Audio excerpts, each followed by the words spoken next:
Edukasyon! Edukasyon! Edukasyon!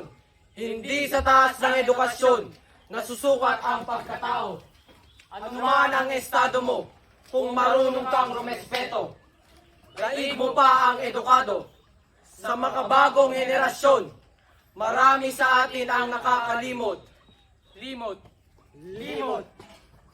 ng pagsasabuhay ng pandaang asal, tulad ng respeto at paggalang.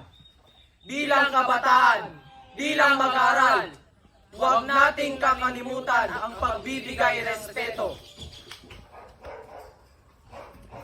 sa ating mga magulang, sa mga nakatatanda, at sa ating mga nakakasalamuha. Laging tandaan na ang tunay na may pinag-aralan ay hindi lamang yung maraming nalalaman. Dapat may respeto sa kapwa, may paggalang at may malawak na pag-unawa. Kung gusto mo may respeto at igalang ka ng tao, magpakita ka ng kabutihan sa ating mundo.